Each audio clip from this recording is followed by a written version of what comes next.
Disinformation travels faster than truth, and trust in democratic institutions is no longer guaranteed. It must be earned constantly. In this environment, parliaments are no longer just legislative bodies. They are becoming the frontline institutions tasked with defending democratic legitimacy itself. So each of our speakers brings not only institutional authority, but also lived political, huge experience from very different national contexts, yet all united by shared responsibility, safeguarding democracy in increasingly complex times. So before starting, I would ask you to have your answers within 3 minutes per question. And sorry, I will gently interrupt or intervene just in order to keep the fairness. Mr. McConnell, Lord McConnell, let me start with you. Drawing on your experience, both as Minister, First Minister of Scotland, being part of the political generation that helped shape a new parliamentary system in Scotland, and as the UK's special representative for peacekeeping, peace building, how do you see the role of parliaments today in this increasingly conflict-affected and polarized world? And what practical steps can parliamentarians take to contribute to peace, stability, trust building across societies and across nationwide? Thank you.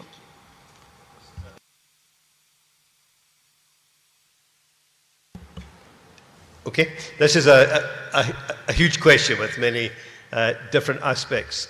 I'll try and focus on what is maybe the most important. I think if we agree that democracy is absolutely essential and we are in a fight to defend, in many cases improve democracy against those who prefer destabilisation and conflict, then we have to see parliaments as a key element within that, obviously. And therefore, we have to ensure that our parliaments are strong and inclusive and protected from abuse, but also that they play a fundamental role in all of the post-conflict environments that will arise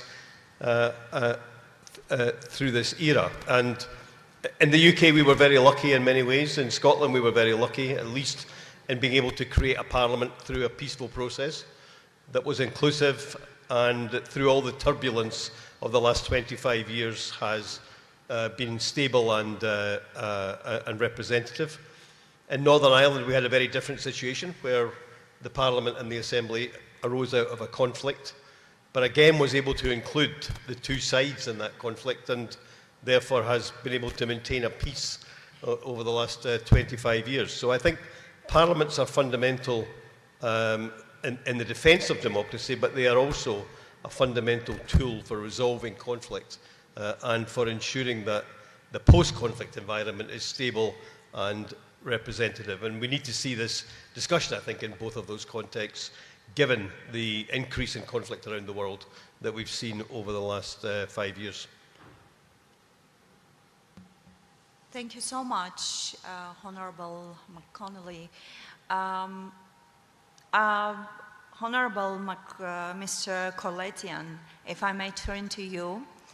While we are discussing here the evolving role of parliaments, actually in your country, just yesterday, currently the country is going through the very vivid example of parliamentary power in action.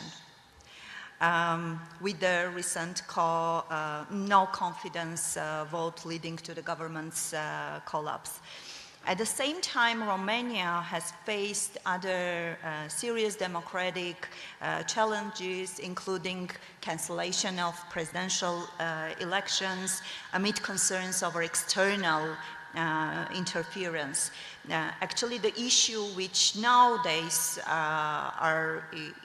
in Armenia's political landscape debate the same issues and the same threads, actually.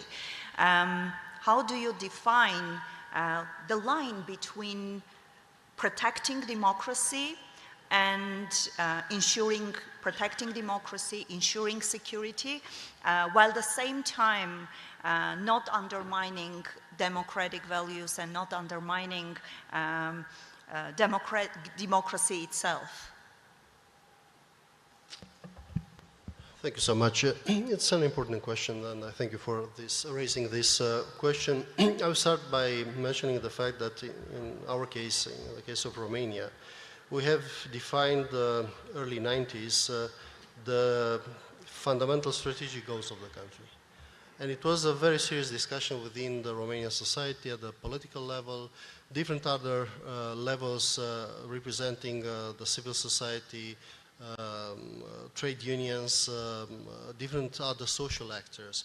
And it was a bipartisan conclusion, a unique conclusion that EU and NATO are the two fundamental goals of Romania, and we didn't change things then. This is why we reached that bipartisan approach within the parliament during the years, during the process of negotiation for the accession to both NATO and EU. We have started with NATO. We assured the national security of the country, and then immediately after that we fulfilled and we succeeded to join the EU. So through the years we succeeded to have within the parliament the same attitude on the big issues, not on some other issues, because it's a democracy, a vivid democracy, and you have mentioned the motion of unconfidence that have been adopted yesterday. I will mention you in very clear terms that we'll continue on the same line. After this motion of unconfidence, there will be a pro-European and Euro-Atlantic attitude, because both our European identity and the connection, the strategic partnership with the United States are key pillars for Romania. So when serving these fundamental goals and working with the Romanian society is not so complicated to try to deliver on one side good governance with a constant economic growth. I can mention you what was the economic performance of Romania during the years, and in the same time to keep the contact and to engage the Romanian society in supporting this European and Euro-Atlantic identity. Of course, the transition process was not very easy. Several challenges. Now we need to face different type of challenges with the disinformation and manipulation process coming from the East, from Russia.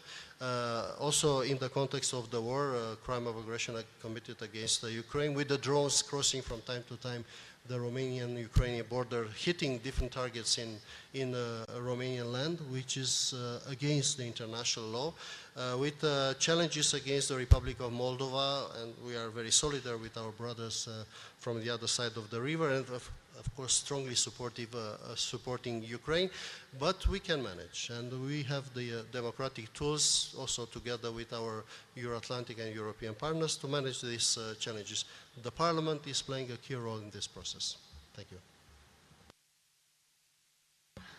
Thank you very much. And continuing to this note, Mr. Makisha, Ukraine is at the forefront of defending democracy and sovereignty, and actually you're doing not only for Ukraine, you're doing for all of us, and we're grateful for you, to you. As a member of parliament working under full-scale war conditions, how do you balance the urgency of crisis management with the need to preserve democracy, to preserve democratic procedures, accountability, oversight, because this is really very difficult, and I can tell this from my own experience as a former member of parliament working in the same, again, wartime. Thank you. I tell you more. I'm representative my districts in the border of Russia, so it's a little bit harder, just a little bit. But you need to understand that we're fighting for this democracy, and you need to know that we are not Russian. we not just saying and do it different way. If we're fighting for this, we're doing the same. And you need to understand Ukrainian. If you don't listen him, what they saying, you can start the war, but you never start the revolution. And if you want to step another day from democracy, you always remember that you came home and you see your neighborhoods, you see your friends, you see your, another people that you're saying you do wrong. And this thing, this motivated, you never forget that you're doing something strange, something maybe wrong. And when government do wrong step, this anti-corruption agency, we all see what happened. So, zero possibilities, do it wrong, and going another way from democracy. Thank you. Thank you very much. This is really ultimate responsibility that you have, but in your case, it's double responsibility to keep that front line. And going to Croatia, Mr. Rakan. Croatia has gone through a demanding path from post-war recovery to EU integration, requiring sustaining reforms and strong parliamentary engagement, strong parliamentary oversight, and also strong parliamentary negotiations, also the parliamentary diplomacy. So please share your experience, because this is something at this moment for Armenia is really very important, and we should find relevant countries to learn from your experience. Thank you. Allow me just one brief sentence about Ukraine today, where it is, because Croatia was in this position 30 years ago when we were fighting our war for independence. And the country you are building today in Ukraine, democratic institutions you are building today, procedures, what you do today is the country you're going to have tomorrow. It will be very difficult to change bad practices. That is Croatian experience. European integration for Croatia was a key changing point because we managed to have a national consensus. All parliamentary actors, all parliamentary parties, all parliamentary forces were for EU. And that allowed a unified front, which meant that we did not have opposition in the parliament who would argue against some reforms. We all supported it. And reforms to join EU are very difficult. They are not easy. They change the way people have lived for centuries in some areas. And this national consensus really helped. And this is what I tell every country who is an EU candidate or aspires to join EU. If you have 50% of parties supporting it, it's going to be very difficult because there's going to be a change of government. So then the next government might reverse what the previous one did. This is very difficult. National consensus is the most important thing of all major parties to be able for a country to do the reforms and in the end join EU. Thank you. Thank you. And coming back to Armenia, to home, Mr. Khandanyan, in recent years, Armenia has gone through serious, profound challenges, from war to forced deportations, disinformation, and disinformation campaigns, and hybrid threats. Now we are facing more of that, especially hybrid threats and cognitive threats. In many ways, democracy itself become a primary target, and at the center of it stands the parliament. In this context, how can we ensure that public trust in democracy is not eroded? Because, as you might know, the main narrative and fake narrative is that you want a democracy, you got a war, and this was the case with Georgia in 2008, in Ukraine in 2014. So in our case, this was the main message and the main demonization against democracy. So what will be the parliament and what is the parliamentary's role in this to fight against this message and to actually to defend the democracy? Well, thank you. First of all, I would like to welcome my colleagues in Yerevan. Thank you for accepting the invitation and being with us these 2 days. And I also want to welcome Speaker Peter de Roover for being with us today, the Speaker of the Belgian Parliament. We are humbled by your presence, Mr. Speaker. Going back to the question, well, that narrative was proven wrong, that democracy brings war. And the best example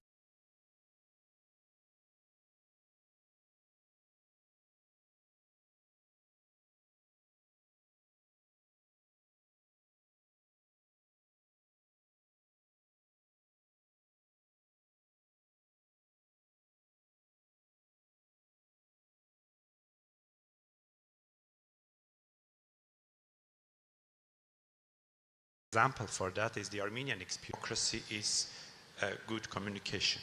We need better communication. And sometimes politicians fail treating citizens as electorate, but they are source of our legitimacy, and we need to go down and talk to the people. And those politicians, those political parties who are able to go to listen to people and to talk to the people, they are successful. And this will be also proven in a month in Armenia, I believe. So I think it is very important to sometimes go out from the digital space and talk to the people physically. And I would like to narrow down one specific group of people, which is the most challenging now. It's young people. You work with young people on a daily basis, and you know how, and not only in Armenia, everywhere else, young people are getting more disintegrated from politics, from decision making. So it's very important also to talk to young people to see what they are thinking about their lives, their future, and to adapt our policies and adapt our narratives to their priorities. That is, I believe, the most challenging part, because, well, in Armenia, we have many young politicians, as you can see, but, you know, we were, I, as a young politician, blame previous generations of politicians of leaving the conflict and the problems as a burden to our shoulders to solve. And now we have to, we don't have a right to do the same. I do not want to be blamed afterwards by future politicians of leaving problems unsolved for them. Thank you very much. And maybe the best message for, especially for youth and for our society about the importance of democracy will be building very proper and very institutional democracy and doing the reforms. So we have still huge road and work forward.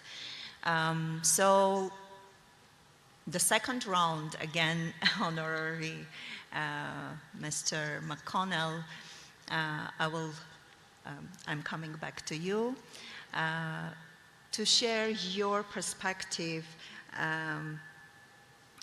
describe the warfare in this decade, because this is not just constitutional warfare, this is cognitive, this is hybrid, where Parliament also, again, on front line.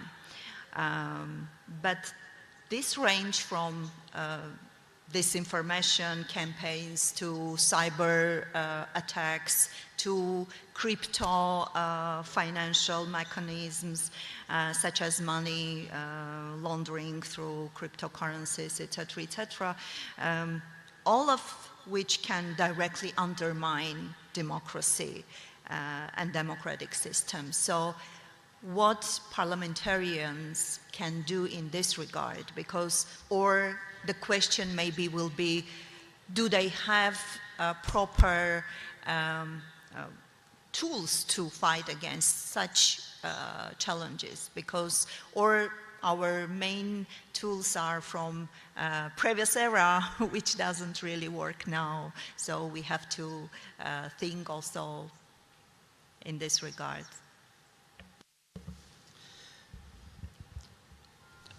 There is a lot of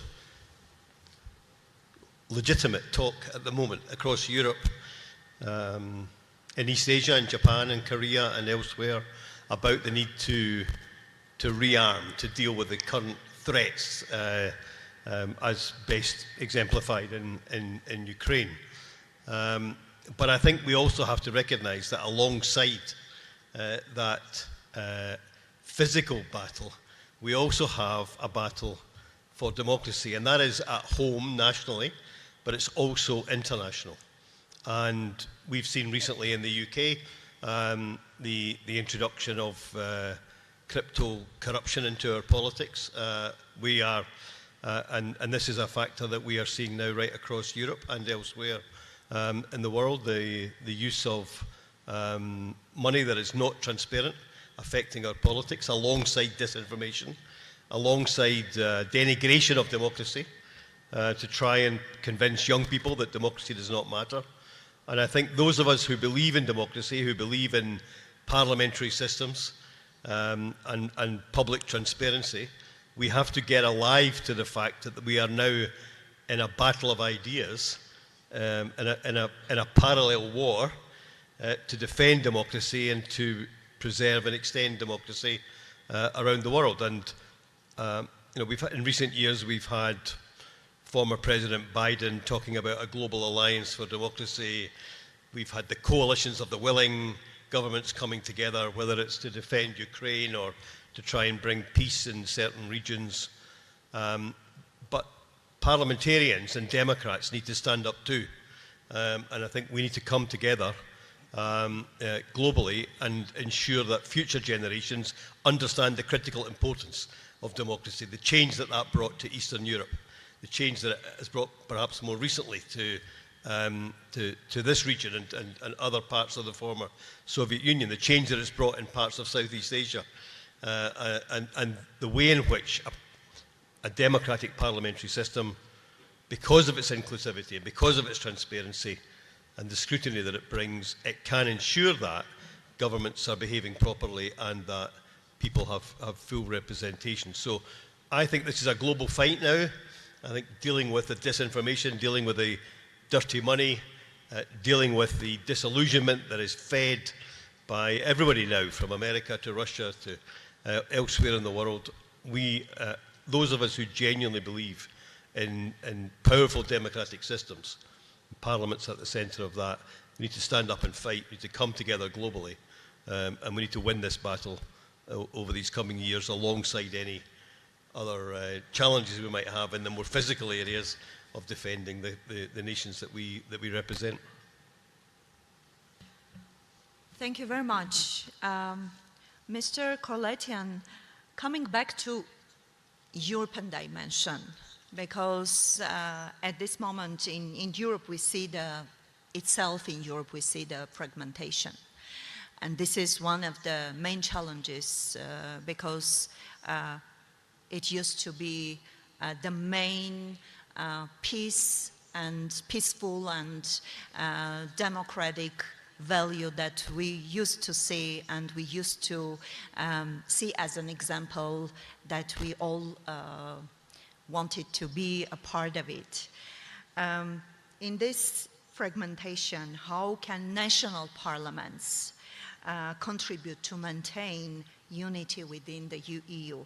And what role can interparliamentary cooperation play? I mean, parliamentary diplomacy, partners also within the Europe, but also outside of the Europe, especially enlargement policy, which is, I know in Europe, internally is a huge discussion issue, and not, of course, all the countries really keen to accept this idea. Again, thank you for the question. The national parliament is not an abstract entity. It's composed of political parties, political groups, people, individuals with political background, and of course with goals and values. So what you need is to define the proper majorities to support the proper European and Euro-Atlantic identity and orientation. This is how we worked in the national parliaments, how we worked within this complex and quite often complicated Europe currently. But we succeeded if you look on both the European Parliament at the level of the European Union, but also at the level of the Council of Europe. And with Ivan Rachan, we are colleagues in the same parliamentary assembly. We have also our very close colleagues from Armenia being part of the Parliamentary Assembly of the Council of Europe. So we succeeded during these complicated years to secure the proper majorities.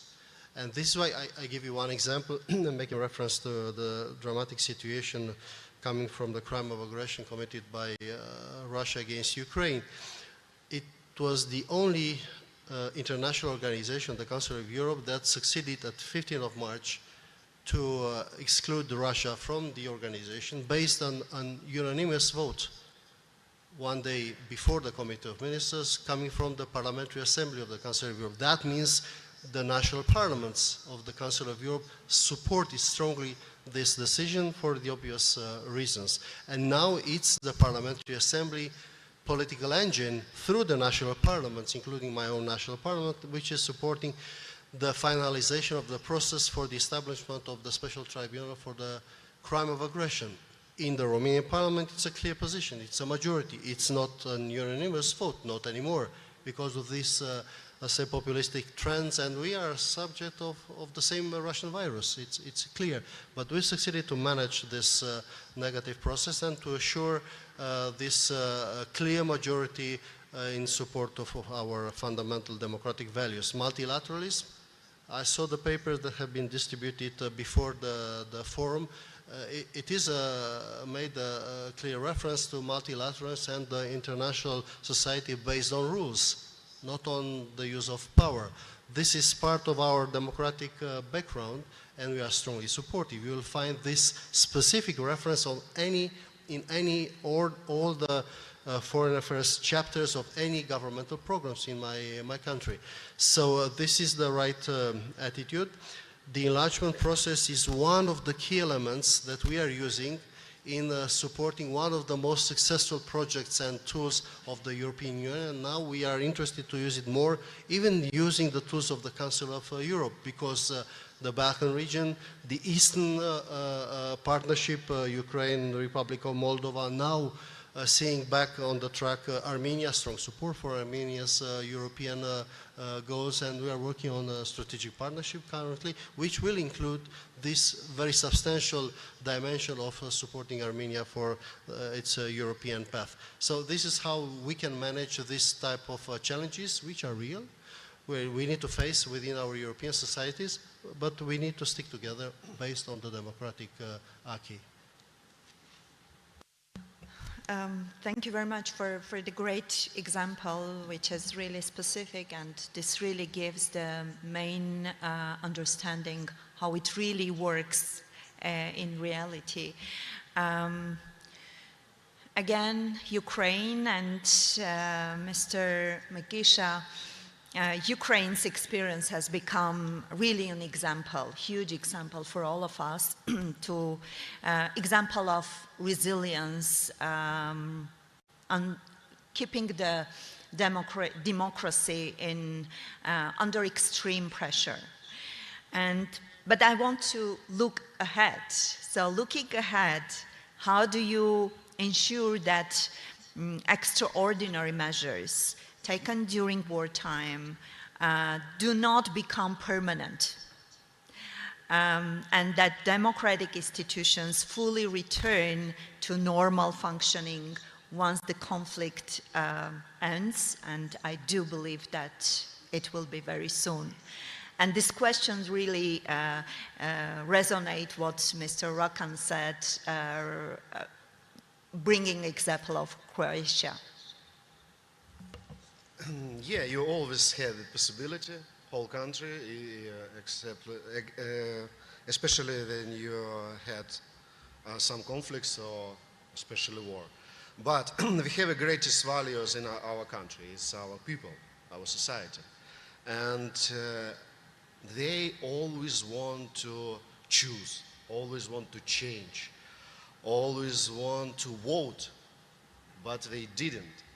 And now they understand and tolerate that we have some specific laws and rules, but it's can be continued that war is stopped, war is end.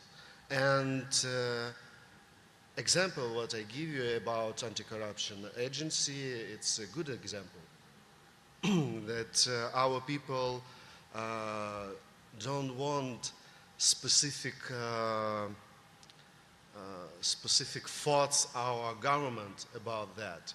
So if people want another way, go another way, go to democracy, go to they want a new breath, new people, maybe new blood.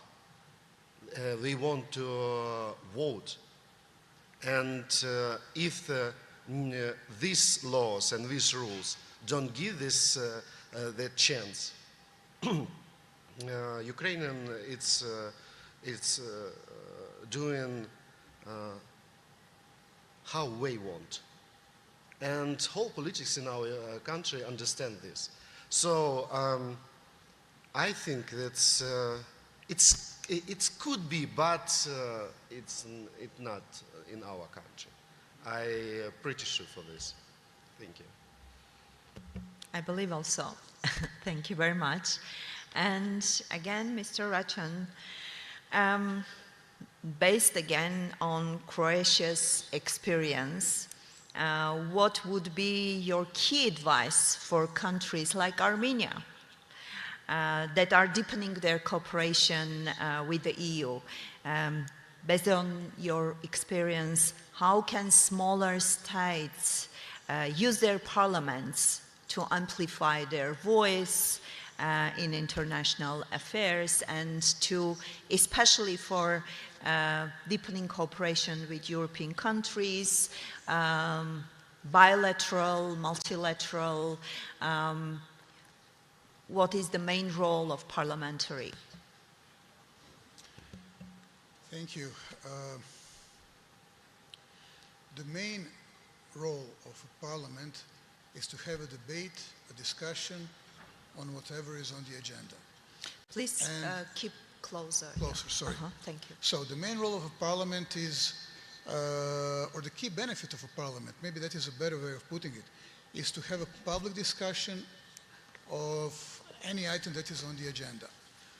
Armenia is a former socialist country. Croatia was also a former socialist country. So was Romania, so was Ukraine. We do not have a history of democracy. You do not have a history of democracy here. So you have to build it. I can tell you an example. When we had our first elections in 1990, it was actually one of the British lords who who was looking at us, thinking, and we all thought how we are now a democratic country, and we did this. And he just said, no, you need to go through 12 cycles of elections before you can say you have become a democratic country. Yeah. We were like, what is he talking about? Now, today, he was pretty much right. It took us more than 35 years to come to better standards, to better understand democracy, to have better practices. And it is a never-ending development. You always have to build it and rebuild it and rebuild it and work on it. And this is the biggest benefit that you have from a parliamentary democracy in a country like yours. Have open debates. Do not hide things from the people. Do not hide things from the press. Have it out in the open. In the end, it is easier. There is, of course, today a different issue in the modern world, and that is the state of media. Sometimes there is too much debate in the parliament, and no one really cares. No one really follows. But the alternative I don't think is acceptable. Debate, discussion, have it out in the open. That is the biggest benefit of any parliamentary system. Thank you very much. This is what actually I said during my opening remarks. Democracy is not guaranteed. We have to regain it again and over. And this is the main challenge for this decade, I guess. And coming back to, again, Armenia, Mr. Khandanyan, how do you see the evolving role of parliaments in small and medium-sized states navigating today's geopolitical shifts? And this is what last several years Armenia's foreign policies is about. Trying to maneuver, trying to navigate within different geopolitical interests and to push for Armenia's interest itself. Especially how should be the parliamentary diplomacy, because sometimes I would just add one small light note that seems that sometimes parliamentary diplomacy reacts faster because of more freedom, because of more personal connections as well, and also considering the bureaucracy in executive body. I think that the answer of the question is what just Mr. Rajan said. It's transparency, the role of the parliament, especially at these times when the information is, from the media you cannot really realize what is going on international politics, in national politics, and transparency and open debate is very important. And I confess that we do not provide a very good quality of debate, parliamentary debate in Armenia as well. So our task also, when it comes to the interparliamentary cooperation, is first of all educational. We have a lot to learn from the fellow parliamentarians. For us not to take it 35 years, but a bit less. And that is very important. Of course, I agree that the parliamentary diplomacy for us especially, for the last few years especially, played a crucial role because not only it's faster, but also it's sometimes there are messages that diplomats are a bit hesitant to convey and parliamentarians being also direct representatives of the people are more free to express to the colleagues. And in this regard, I believe that, and Mr. Korlatyan also touched upon that interparliamentary multilateral platforms are very important for that. And the small, medium-sized countries, I think we need to use all resources provided by interparliamentary platforms such as Council of Europe, OSCE, and others, because these are good platforms also to voice the issues and also for the connections. I would also add one detail. These days when in very democratic countries elections are still being challenged and democracy is being challenged, I think it's very important for parliamentarians to keep an eye on the elections in different countries. And I think in this regard, election observation missions are playing key role in this, and PACE and OSCE Parliamentary Assembly are very important institutions. So for us, I mean, we put a very big importance, we attach a big importance in this as well, to be able to learn, but also to contribute in making other democracies more resilient.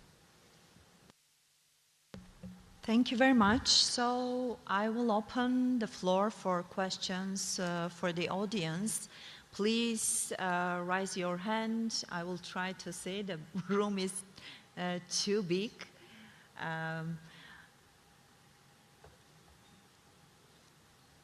If there is no any question, I will go through another round of questions because I have lots of questions. So, okay, we have no any question from the audience. So I will ask another question, but general question. But actually, Mr. Gorlatian reflects on that, but I would like to hear also other opinions on this issue, because now especially in pro-democratic and democratic countries, because I'm pretty sure Armenia is not that, we are not still institutionalized and fully democratic country, but we have these aspirations. But usually now the main challenge is that some forces, political forces, using democratic tools are fighting against democracy. And in this regard, how we can really preserve, how we can really defend democracy, but not compromising with democratic values, not compromising and violating democracy. This is really a huge challenge, and this is a debate in Armenia as well. Please, Mr. Gorlatian. Yeah. Well, it's not a dilemma. It's something that you need to define and to find the appropriate tools for the management. For instance, I was thinking to the fact that we have in our national parliament, of course, in receiving also this negative influence on issues of how to deal with the migration in a populistic way. And we have this discussion also in my committee, the Foreign Affairs Committee of the Romanian Senate, which in our system is the upper chamber, is the decisive chamber of foreign policy and national security. So I have these discussions with, we have this discussion with the members from the opposition, that type of the opposition. And it's based on the authority of the arguments and the experience in foreign policy to determine the others. Also, it might be a paradox to accept this let's say, arguments. So essentially, usually 99%, I don't have votes against. I have only abstentions, if there is the case. So you need to work very direct with the authority of the experience. I have a lot of colleagues, well experienced, did a lot of good things for the country, which are appreciated also from the opposition. So when dealing with such challenges, it's important once again to define the appropriate majorities. For instance, we had a serious discussion a few months ago when we have discovered, because of these threats coming from the Russian drones, that we don't have the whole legislative package that will allow the military to take action and to provide the military command the decision the next second, and not asking the political establishment to give the approval, and so I'm simplifying the discussion. And we have a very profound discussion with the chief of the army and the other generals within us in the defense committees, and with, of course, a certain level of of a discrete attitude. And we succeeded to define a 99% positive vote in favor of the new legislation. Before that type of discussion, there was a lot of populistic, let's say, attitudes and things like that, that we are preparing to go in war against Russia, things like that, trying to threaten, to encourage the population to have emotions and things like that. So you have the appropriate, let's say, parliamentary tools to manage this type of challenges. And only one short comment, because I want to say it. It's an inclusive approach. You need also to work with the others that share the same type of democratic values. You need to engage also the others. And you need also, in Romania's case, for instance, all these years, to be inclusive also in engaging also the national minorities in the countries, in our country. We have 17 plus 1 national minorities in Romania, plus 1 because the ethnic Hungarians, 1.2 million people out of 20 or even more million Romanian population, they have the normal electoral representation in the parliament. The other national minorities are a smaller minority, including the Armenian national minority in Romania.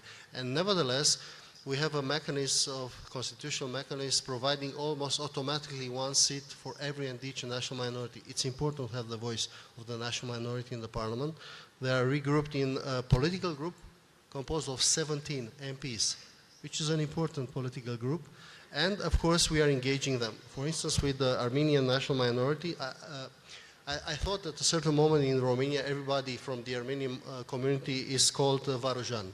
Everybody is Varojan. Varojan Pambucian, who is the political leader of the political group of national minorities, by the way. It's an exceptional person, mathematician, well-educated elite. Varojan Vosganian, a former minister, who is currently the president of the National Union of the Writers in Romania, ex-minister of a colleague of mine in the Romanian government. They are supporting these European standards and values and so on. So we have a certain comfort within the parliament also to challenge the challenges and to find the appropriate answer. Thank you. Thank you very much. Lord McConnell, please share your experience and your thoughts on this. I think there are, listening to the other contributors, I think there are two things that I would really want to emphasize here. The first is that although this contest between the Democrats and the anti-Democrats, which is a global fight at the moment, that contest is really serious, and we need to drop any complacency and we need to be engaged in that battle. I think we can also be positive. We've seen just in the past 12 months, we've seen the example in Ukraine that has been mentioned of the Ukrainian parliament correcting a mistake by the government, ensuring that the country stays united in the battle that they face. We've seen in both Romania and in Hungary, the people of the country, not just the politicians, but the people of the country, resisting the interference of Russians and others and trying to corrupt their politics and change their democracy. So it is possible to galvanize people and to galvanize parliaments to preserve what is important and to ensure we have the independence that each country needs. The other side of that, though, I think, is that I think multilateral institutions and systems need to be a little bit more sensitive to those issues of national identity and democracy that have to be part of the framework. Yeah, we do need to live in a multilateral world. We live in an interdependent world, but we also need to recognize that people's identity matters to them at home. So there's perhaps a better balance to be struck. And the other important point, I think, is the one about patience that was made by our friend from Croatia. No new democracy happens overnight. There are always going to be ups and downs along the way, and patience is a very important component of building a strong democracy. I'll just give you the example of Northern Ireland. The different competing forces were at war with each other perhaps for centuries, but certainly for most of my adult lifetime. And when the new peace agreement and the Assembly was created in 1999, the Assembly didn't meet for the majority of its first 10 years. But everybody was patient. Everybody understood the importance of peace and building that democratic institution. And today, there are people leading that institution that would never have been believed 25 years ago. But the institution has been preserved and the peace has been preserved. So patience is a critical component of building a new democracy and not being put off by the bad days, the bad moments, the delays in setting up institutions, but persevering. And in that situation, all of us, I think, around that, need to support Armenia and elsewhere developing the democracies that they so badly need. Thank you very much. Maybe it's, I would say, easy for you, a country which has Magna Carta since early medieval. So, but for young democracies like Croatia, Armenia, and Ukraine, or not even young but very fragile democracies, this is a huge problem. So please, Mr. Mikisha, your thoughts on this, how you fight, especially against disinformation, malinformation, hybrid threats, and using democratic values, using freedom of speech, using electoral democracy, etc., but fighting against itself the democracy. Yeah, I agree this thoughts that we are a young democracy and 12 sections, yeah, what we need to take this position, but we tried. We all tried. Our country tried, and you see this. And I think we're doing a good steps and good deals. But we need to not to forget what we as Ukrainian. They have a big problem to our eastern border that try to stop our movement to democracy. Always do this. Spend billions of dollars for this. And one thought, what we do in our homework to do everything for democracy. And another thought and another opinion that we have a Russian who don't want what we be successful, be rich, be much more developed. They want to Ukrainian, Armenia, Romania, Croatia even, that whole this country going down like they are. And this is a big problem, and we fighting not only democracy in general. We try to damage this obstacle. And I not hope, I know pretty sure that we win for this battle. Thank you. Thank you very much. Mr. Rachan, please.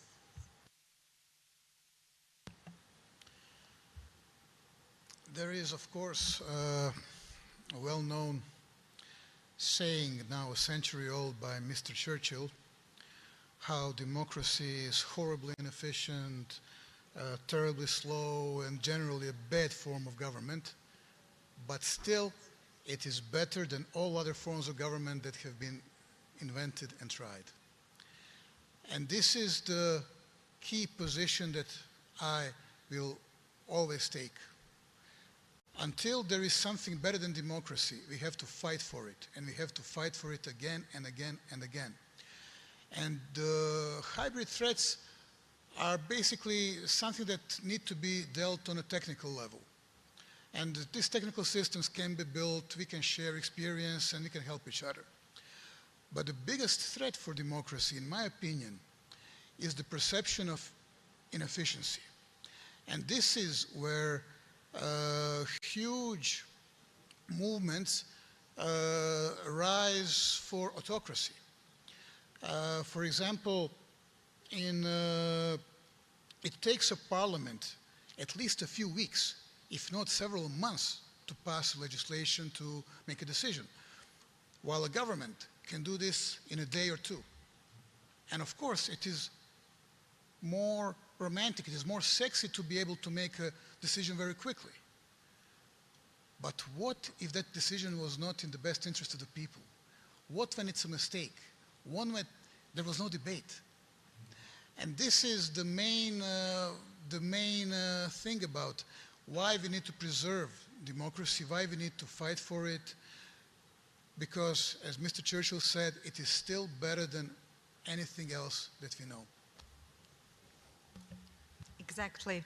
And last but not least, Mr. Khandanian. Thank you. It's difficult to be the last in the panel because all the good things are being said. So I will try to sum up. I think it's very important to have continuous development of institutional capabilities, because we now talk about AI, cyber attacks, etc., etc. In a decade, there will be a new type of challenges, and we will sit and discuss how to combat this new type of challenges. So it's very important, especially for Armenian context, to build institutions that, regardless of political will and regardless of the type of the challenge, they will sustain. So it's very important to have institutional development, and this will be continuous and aligned with the time. And of course, transparency and good debate, as was mentioned earlier, to shrink the space for disinformation as much as possible. Because when you leave the space open, when you do not feed with relevant, normal information, there is a big space for this disinformation. So I think it's also the role of parliamentarians, the role of politicians to speak more and to provide better information and content to public. Thank you. Thank you very much. Yes, the information vacuum always creates disinformation and also conspiracy theory, which is really case in Armenia. So I have to close our discussion. Thank you very much, distinguished guests. It was really a privilege and honor for me. Just to conclude, today's conversation has once again highlighted that even in the times of crisis and polarization, parliaments remain essential pillars of democratic resilience, dialogue, and accountability. Or I would add that the main challenge maybe is no longer just how to govern democratically, but how to defend democracy without losing its essence. So thank you very much, and thank you, dear audience. I do believe that we will continue our discussion out of this room as well.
Dear guests, we are now ready to begin our panel discussion titled Europe Between New Forms of Power and Dominance, Geopolitical Agency in a Fragmenting World.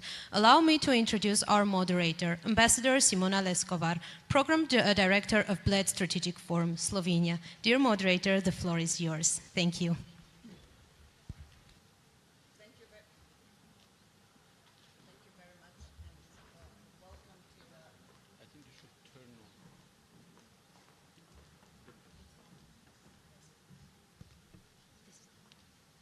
Okay. Good morning to all and welcome to the panel Europe Between New Forms of Power and Dominance, co-hosted with the Bled Strategic Forum from Slovenia. For decades, Europe understood power in relatively stable terms: territory, markets, institutions, and norms. Today, that understanding is under strain. Military force has returned to the geopolitics, while influence is increasingly shaped by technology, data, capital, systems that often lie beyond direct state control. And when we speak about Europe, we refer both to the broader geopolitical space and to the EU as a central political and institutional framework, closely connected but very different and not identical. And that brings us to the core question for today. It's not simply whether Europe, or for that matter the EU, is strong or weak, but whether it is adapting to the evolving logic of power and whether it can still shape the system rather than operate within the frameworks that is defined by others. To explore this, I'm delighted to be joined by this outstanding panel, bringing together the depth of the political, diplomatic, and academic expertise. Let me briefly introduce them. To my right, Minister of Foreign Affairs of Latvia, Madam Baiba Braže. Next is the Armen Grigoryan, the Secretary of the Security Council of Armenia. Next is Ambassador Audra Plepite, Deputy Foreign Minister of Lithuania. And last but not least is Dr. Jerne Pikalo, Professor at the University of Ljubljana and former Deputy Prime Minister of Slovenia. Let us kick off the discussion and the conversation with a short keynote address by the Foreign Minister of Latvia. Ms. Braže, the floor is yours. Shall I go there? You can go to the lectern, please, yeah.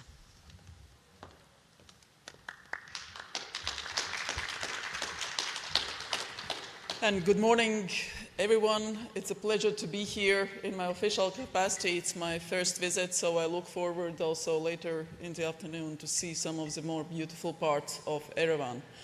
And our relationship goes back a long time. Latvia's most famous poet, Jānis Rainis, actually was so fascinated by the Armenian civilization and culture and history that he wrote a specific part personally for the first encyclopedia in Latvia in the 20s. So since then, it has become a sort of self-understandable visit for all Latvians to visit the beautiful country of Armenia. And tomorrow our president is coming on an official visit, also something that we celebrate a lot, and that connects also in a very direct way among our leaders, politicians, people, economies, air routes. Air Baltic will restart direct flights in June, so it is a close and very, very respected relationship that we have with Armenia. We also praise the decision by Armenia to launch the pathway to the European Union, and as your Prime Minister said, whether you join or not, that is a different decision by Armenians, but the road itself, the reforms itself, is excellent process. So I commend our Armenian friends and colleagues and partners for that road. We did the same. When we decided to join the EU, we started a process that profoundly changed Latvia. We did join the EU in 2004 on the 1st of May, but it was lasting quite a bit of time. And indeed, reforms that we went through have made us stronger, more resilient, and of course, also much more prosperous. The longevity of life, the health situation, the roads, the infrastructure, everything is better. And not even mentioning security and partnerships and friendships that we have within the EU. So in that respect, also the decision to sign yesterday the joint declaration after the first Armenian-EU summit, it's a profound document, and not only it's underpinned by joint interest and support to Armenia, but also by significant political and financial and economic and other commitments. So we look forward working together, supporting and building on it as a great fundament. Also, Latvia is happy to contribute to the EU mission in Armenia and making sure that what we can do in security and a sort of resilience is delivered, and we are quite pleased that that mission has been very successful in its mandate implementation. And then the new mission, the rapid response mission, of course, we all are experiencing various challenges during preparations for elections. Our elections are in October, and making sure that external interference, whether that's cyber, whether that's efforts to buy votes or anything else, does not succeed. And we have seen that Moldova was successful in that, and I'm sure that also Armenia will be successful just as other countries. We are living in an age where the armed force has very much served in the last years to try to achieve political objectives. And foremost, that is Russia's aggression against Ukraine. And I think that fundamental principles that we might have countries with different political structures, different economic systems, but that inviolability of the borders, that the respect for sovereignty and territorial integrity are the basic principles of the UN Charter, is indeed something that all countries have voluntarily subscribed to. So in this respect, Russia's wish to use armed force against Ukraine has been something that has broken down peace in Europe, and where we all are working hard to bring that peace back. And that, in our view, from Latvia, requires several strong sort of pillars. One is to be sure that we invest maximum in our security and defense. So Latvia has enshrined in law 5% of GDP for defense, and we will do what is needed at a national level. And that is underpinned also by strong societal resilience internally in Latvia, making sure that the whole society approach to security is implemented and working. The second big pillar is making sure that we have friends, allies, partners within the EU, within NATO, transatlantic links, but also partnerships around the world, which make us stronger and which make us relying on the fact that through those partnerships and alliedships, we are not alone. And the third pillar is comprehensive support to other countries, Ukraine, Moldova, and many others who want to conduct their affairs the way they decide, not to be interfered by other countries. And we do provide extensive political, military, economic, humanitarian, and other support to Ukraine. That also concerns our work in the UN Security Council, making sure that Russia's crimes are documented, making sure that the world will not hide the fact of what Russia is committing in Ukraine. But also indeed practical work weakening Russia's ability to wage war, which is a fourth pillar in our security, in our development approach, because while this regime in Moscow is there, European security will be under a threat. And that is a joint decision by our leaders within the EU, NATO, and other countries. And let us remind that nobody was threatening Russia or trying to attack Russia. Nothing like that happened. Neither NATO, nor Ukraine, nobody. It was Russia's own war of choice that started it. So it's our obligation to make sure that we as democratic countries do everything possible to end that war, and end that war without Russia thinking that it has won the war. So those are the approaches that we have done. Of course, technology has changed everything, our societies, how our societies, economies are functioning, and we are very happy that this investment that we have done also has made sure that our economy is doing well. Currently, indeed, we are all affected by the conflict in the Middle East and the effects of Hormuz Strait blockade. So we do hope and expect that it will be solved in a peaceful way as soon as possible. And again, we commend Armenia and other countries in the region very engaging and stabilizing approach to the situation. So with this, let me once again say we stand committed to work bilaterally through the EU and other organizations to support Armenia, and it's my pleasure to be with you today here. Thank you.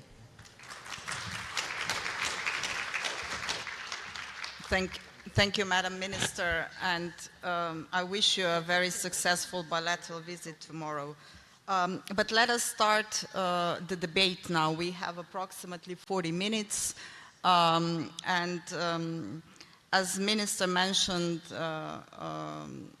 the security, the importance of security in Europe. Let me come first to you, Madam Deputy Foreign Minister of Lithuania. Question about the security anchors in Europe. For a very long time, as I said in the introductory, European security has been fundamentally anchored in NATO, with the US as indispensable partner. But today, as Minister Braja mentioned, growing uncertainties with the Russian war in Ukraine, but also with the very mixed signals that we are getting from Washington. How do you see the future of the European security? Is NATO still the anchor, or is that the European Union and the defense that we try to build?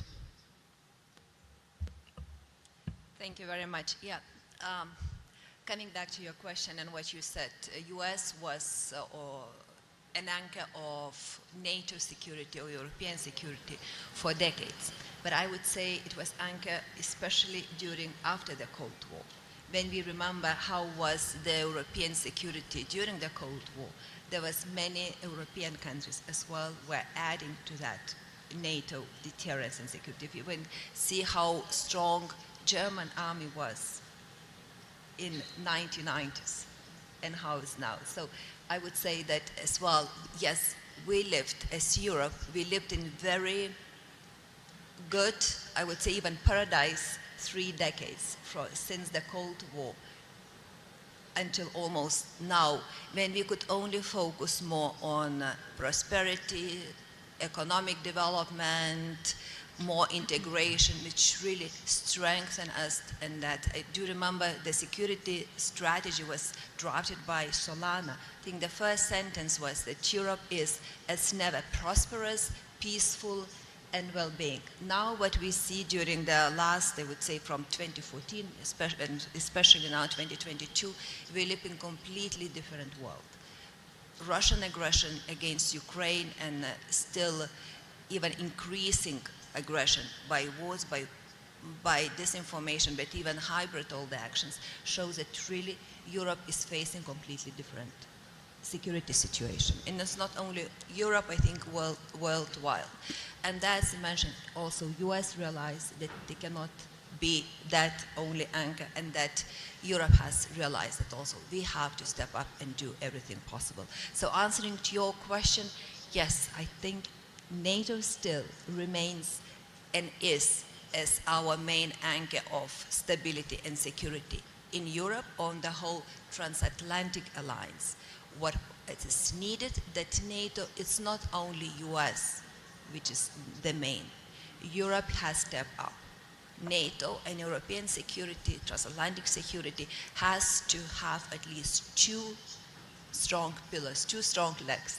One is US, because they have also strategic capabilities, and that is not questionable in this. But it's also Europe has to deliver. And we see completely situation has changed. See, the whole countries realize that we live in completely new world, and we have to do that. Whether we do that enough or not, or fast enough, that's another question. As the minister mentioned as well, Latvia, all the Baltic states, Lithuania is now having 5.4% of our GDP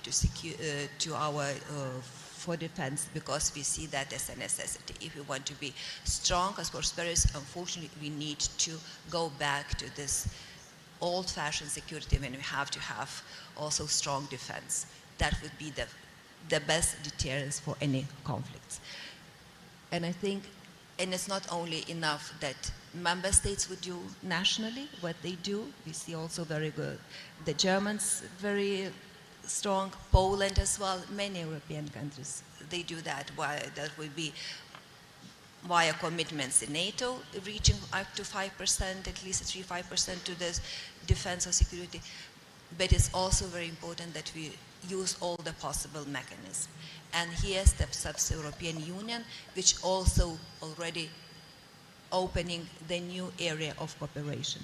Last commission that was formed, we have a new commissioner for defense, that's Andrius Kubilius, Lithuanian commissioner, so who is also doing his best also to see how European instruments and European cooperation can be used to strengthen those capabilities which probably not member states lack, and where the NATO is not having. So that's why we have in the European Union Eastern Flank Watch as initiative, drone initiative as well. So these new capabilities, which we saw especially in the war in Ukraine, what is needed as well, and what we see in our region as well, what new threats and challenges we are facing almost daily. So we have to see and we have to do. Now we'll be discussing new financial framework as well. So we see as well would be among those who were before initiatives like for agriculture, CAP, other ones. So now what would be for the money allocations for some defense or initiatives would be also playing role. And we have to see how we can work together, which formats we can use, that not to duplicate, but also to reinforce each other's wants. So it's been already a decade probably ago, they created cyber capabilities, at least some in the European Union response teams, other ones. So even we have to counter disinformation, propaganda, because that's also those tools which undermine our security and defense, resilience of the people. So all the initiatives which strengthen resilience of our societies, gives also some impetus for our capabilities, they should be used and see. But still, we see that in NATO, it remains, but as I said, and that's what we are going, we see very positive for many countries that really to contribute more on that. Yes, thank you. Mr. Grigorian, if I can come to you and push a little bit further. As was mentioned that we are now witnessing structural shifts in Europe for taking care of our own security. And Europe, in a geopolitical terms, also includes Armenia. So how do you see from your side, would say a little bit away from the European Union, on the way to European Union, to correct myself, is this structural shift rhetoric, or is it a reality? How do you see that in Yerevan? Thank you very much. First of all, I would like to mention that the process or the way discussion goes in Europe and many other parts of the world today, we have started that a little bit earlier. Like it started in Armenia mostly after 2020 war. And after that, the way Armenia was very reluctant on security provision or security provided by others, it totally collapsed after 2020, and we have to look on other ways how we can provide our security. And one of the ways to provide security was this balancing and balanced foreign policy, and also very importantly diversification. Because the way we were very reluctant on one factor was hurting us a lot, and we have seen that it's very challenging to our security. So we started the diversification, and when we started pivot to the world, we have seen that there are a lot of opportunities. The way Armenia-EU relation is becoming stronger and stronger, it's because of the reason of diversification also. And it's very interesting. On highest level, there is always this statement that today Armenia-EU relation is stronger than ever. We can make it today. We did it 1 year ago. We did it 2 years ago, and I'm sure we will make it 6 months later or one year later, and continuously. I'm hoping that we will do that. And I think the way the geopolitics is changing, I'm seeing that more and more countries are concentrating on their capabilities to defend themselves. I wouldn't like to say that alliances are not working. There are still alliances are important, but it's also important to concentrate your own capabilities. It is like in extreme sport, like skiing. Those ones who are skiing in extreme, they don't know everything, all the holes, all the difficulties, but they have enough capabilities if there's challenges to overcome that. In current geopolitics or international relation or challenges that states are meeting, it's very difficult to predict. I'm hearing that there is uncertainty, a lot of uncertainties. I don't think there was certainties back then in May, today is May 6th of 1990. No one was expecting what will happen in December of 1991. Or in many other instances, I mean, it was not possible to see beyond a few months, is like in 2008, 2001. But the most important thing becomes, as I think always has been, that how state capability is enough to meet those challenges in its own, but also in partnership. So those two factors become very important. I don't want, again, to say that alliances, we should not put trust on alliances, no, or in partnership, but we should have both of them, own capability and in partnership to resolve all those challenges that states are now meeting. It's so much also interesting how $110 trillion world GDP is dependent on a small strait. The strait could challenge the whole concept of energy security, and everyone is now reassessing their energy security. Everyone tries to find alternative. Again, diversification is one of the major agenda of everyone. And Armenia, for the last few years, major agenda was diversification, to have as much alternatives. And in market, it's like that. Monopolies are bad. In geopolitics also, monopolies are challenging. You should always have alternatives. That's the, that's the major message for today's world. I agree with you. It's own capabilities, but also alliances are important. And you mentioned the extreme sport, and Slovenians are known that we are good in the extreme, although we are very small, but it's always team behind the extreme is also to succeed. Nobody can do it on his or her own. Can we move on a little bit now to the new forms of power? And I would like to ask Professor Piccolo about that. We were discussing these shifts and the new forms of power, from the AI to the digital infrastructure, the capital.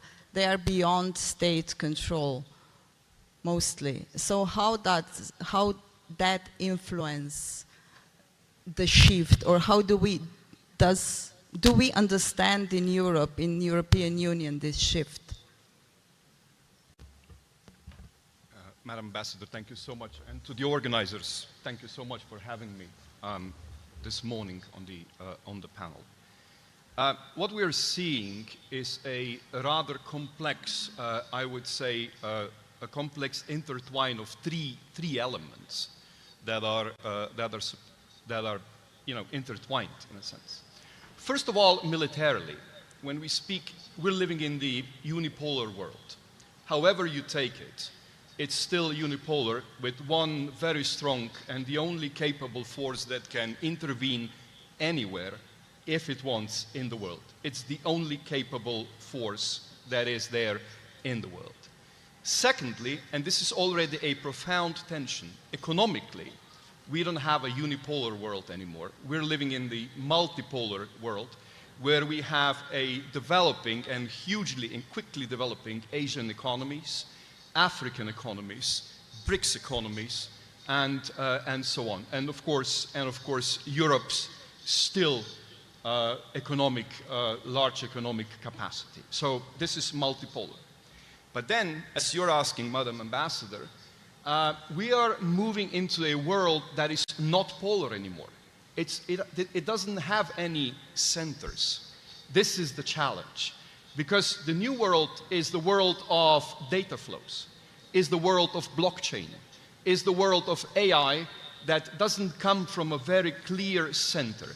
And the tensions between these three layers, at least these three layers, if you can have them, are causing the storms, as the organizers have so nicely put the current situation.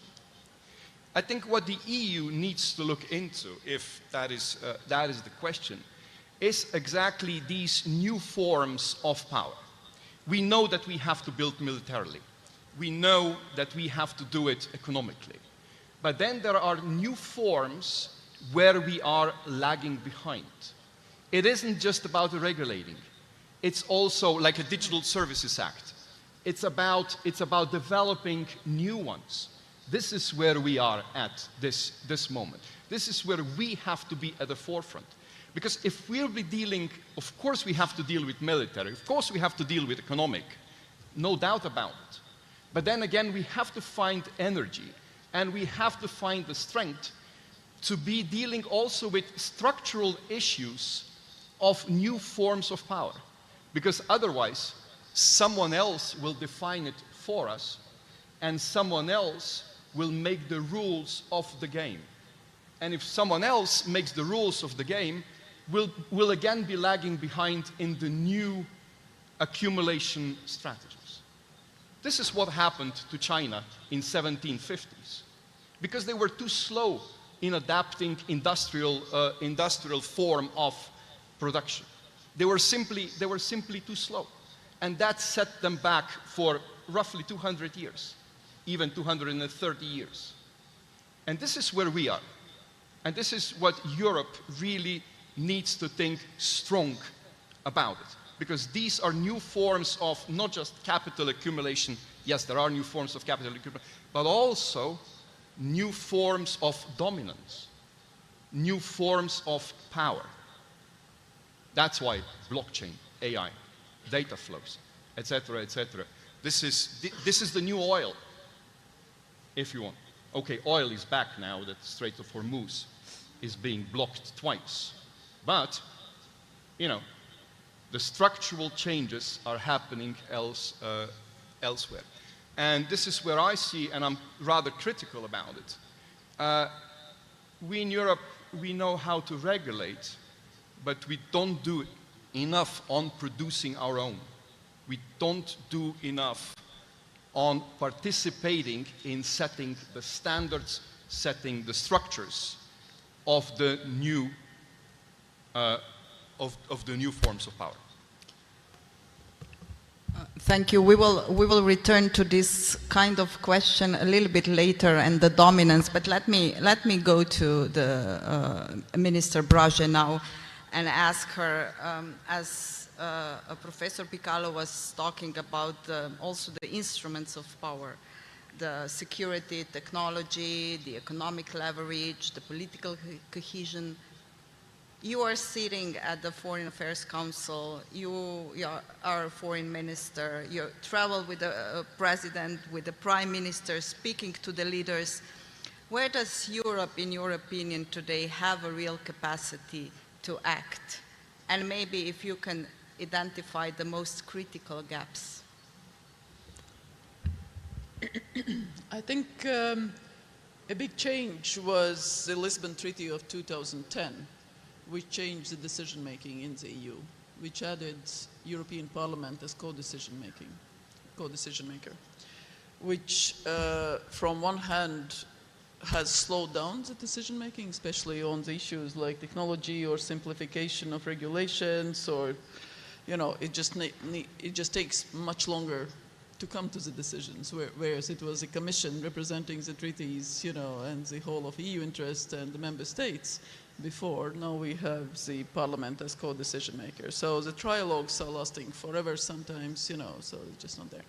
But sometimes European Parliament, like on the energy security and the repower, actually plays a very positive role. They pushed the Council to agree to leave the Russian dependency a year earlier, so from 1st January next year.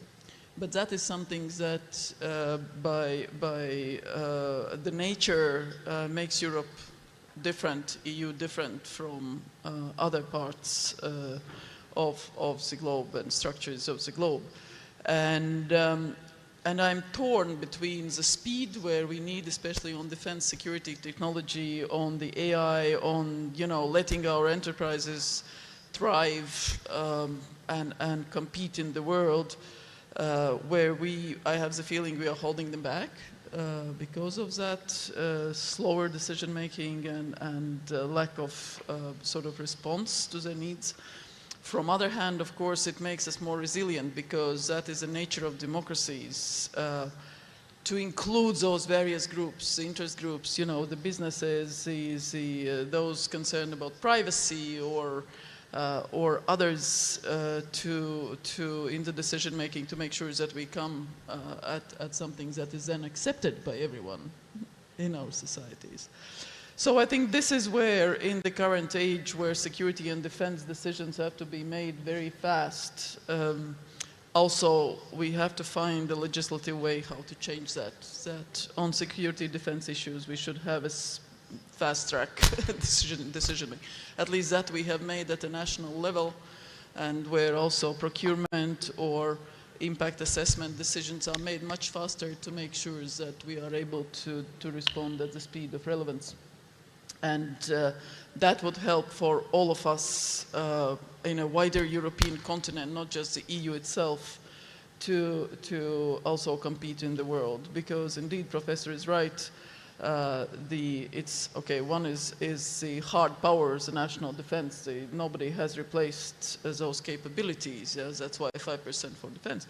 From other hand, it's technological superiority, and it's not purely military anymore. Quite opposite, it comes from the other parts of the society, and as quicker we can transfer the scientific, the innovative knowledge, from those who have invented that into practical capabilities, which mostly is dual use anyway, with data and everything, space, quantum, and so on and so forth, as more successful we will be as democratic countries. And that is a big and difficult conversation to have, because that would mean not including all the groups on whom the impact will be in the decision making.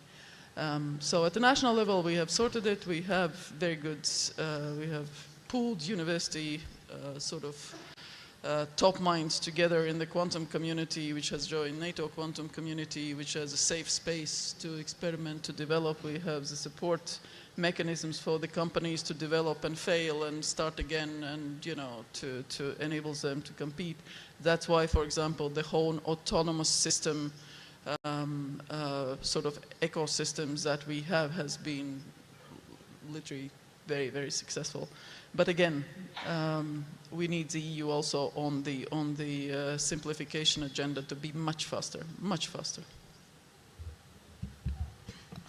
Mr. Grigorian, how do you feel that here in Armenia you are aspiring member? I mean, you are aspiring country for the EU membership. How do you see that? What I was asking Foreign Minister, the power, influence, and dominance of the European Union? Very positively, if in short. But I think it was rightly mentioned by the professor that there is no center in global politics, and it makes things harder. If back then in 17th century it wouldn't be a North Star, it would be very difficult to navigate. So, but at the same time, we should get used to that. And as I mentioned, for the last few years, Armenia-EU relation has transformed hugely.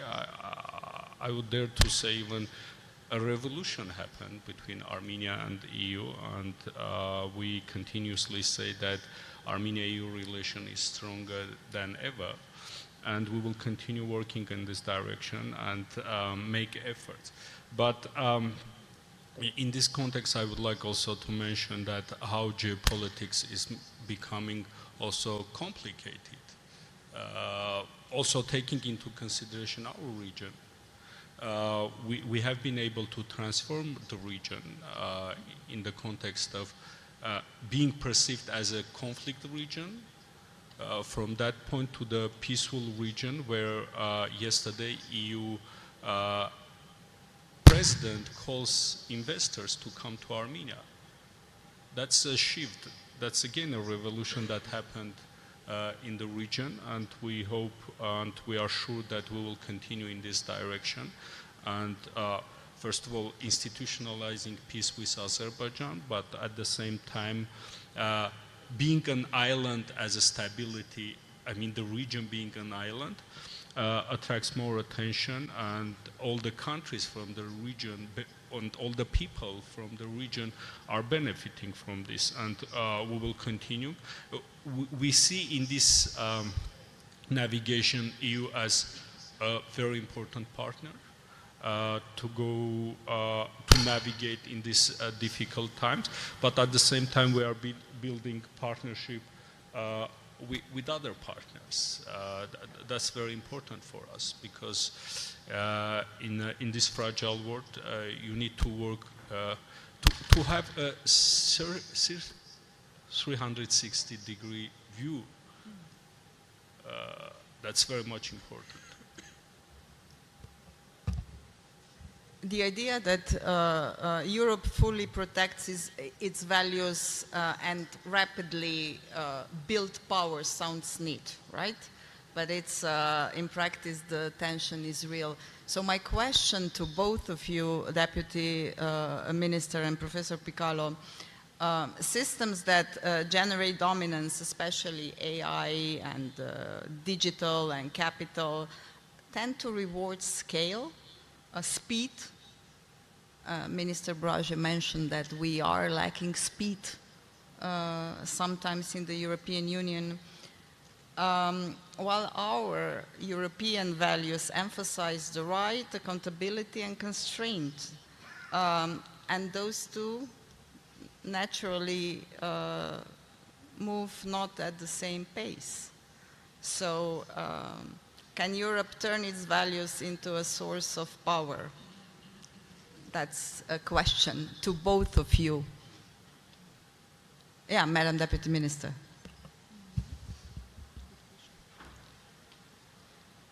It should, if you want to become strong and really to maintain, or I wouldn't say dominance, but this, which is always driving power with Europe was, and for centuries, especially the last century, we should do that as well. Because sometimes I think we also, our strength became in some extent our weakness. All the well-being and got used to good life, if you've heard that, that was also a weakness, because the world went far faster without too many regulations, without looking to the, as you mentioned, values or something like that. So is that. So we had to catch up.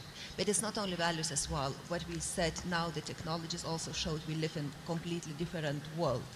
Also our interdependence.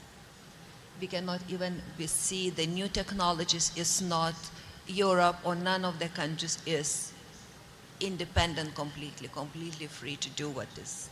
Even critical minerals, all these chips, and so it's also showed how much we develop. So if dependent on each other. So Europe has to also wake up and to those who how to, unfortunately, be less dependent and how to develop faster. Yes, I think we have to sacrifice some of our achievements and or social welfare. Some countries say how we can put so much GDP money for defense or some technologies if we have very big social welfare, and it would be. But I think it's that moment when we have to decide as well. If you want to advance, and we have to invest in some maybe sometimes not so popular internal social policies, or we have to just to rely on the old ones. So, Professor Piccolo, can Europe have both? I think we can, but there's one obstacle that we rarely speak about. And I'm a little bit unorthodox even in my country for saying this, but our biggest developmental challenge is actually demographics. You see, when I was born in 1975, there were 33,000 births in my country. Last year, there were 16,500. So only half of the births that we used to have. So this is, to our way of life, to the European way of life, to the European challenges, this is, to me, the biggest developmental issue that we have, demographics. Because our systems, from social systems you were mentioning, education systems, all the systems are basically based on this. So we will need to work on the demographics, but not just on the demographics directly, but broadly speaking, because together this makes one of the biggest challenges that we have. But if we're talking about raison d'être of the European Union, I think it has showed very nicely to conclude on a very positive note that Europe can build, to my understanding, something that we again rarely speak about, and that is European public values, public goods. These public goods are something that cannot be acquired locally in our communities. These are public goods that cannot be acquired even nationally in our states. They are European public goods, from European security to European universities, to European research networks, to European, transportation corridors. All of these are European public goods. And where I think it's worth working is developing these European public goods even further. This is where I see aim, security, again, research, transportation, all of those things. And this is where we have proven to be good, and this is where we can still add, and to my understanding, obviously the hindrance is our demography, but we can develop on further development of European public goods, and with this, our quality of life, the way we live, the European style of living, etc., can thrive even further. Yeah, I just wanted to add also a sort of perspective on overall sort of relationship and the speed, how EU has been positively able to react and respond and also have an impact, and that is on the external trade dimension. That after the change from the US administration and the first tariffs announcement, it was a very fast reaction, reaching out to Mercosur again, reaching out to Indonesia, reaching out to Australia, and actually EU has been able to conclude quite a number of significant trade deals, which again then provides the opportunities for our economies, businesses, especially on Mercosur, like, some of our companies trading there, they currently have 30% tariff. So from the provisional application from 1st of May, that is gone. Yeah. So, and that is impact, that is that positive impact, and that's where the speed, because it's Commission's competence, where the speed actually mattered. And of course, then when the Council had to decide, we did have that qualified majority at the Council, and the European Parliament, with only 10 votes, decided to postpone it, but we still managed. So there are positive ways on which to reflect, but on technology, data, and the future capabilities, I think we need to step up in a very unorthodox way, because it's not your usual regulation and legislation. This is something that is much beyond and much different. We have 5 minutes to conclude because we started a little bit late, and I will ask a very simple question to all of you for the end. As we are celebrating Europe Day, the birthday in 3 days, what would be one wish you have for the European Union? What's one thing EU should do in the next year or two to retain its position as a global actor? And maybe from the Armenian point of view, starting with that, what would you advise the EU does?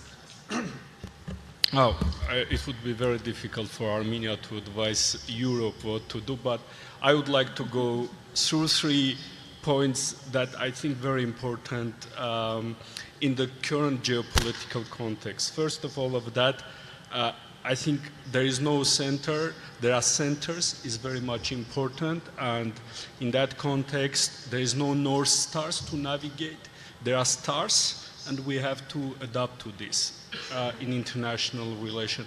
Second, I see there is a lot of estimation of AI. I think the way in the beginning of 20th century electricity changed the current life, it didn't change the geopolitics, it changed the way life was organized. I wouldn't like to expect much from AI that it will also change the geopolitics. It will impact, but the geopolitics, it will not change the human nature and mainly the geopolitics. The third is, I think, very much important.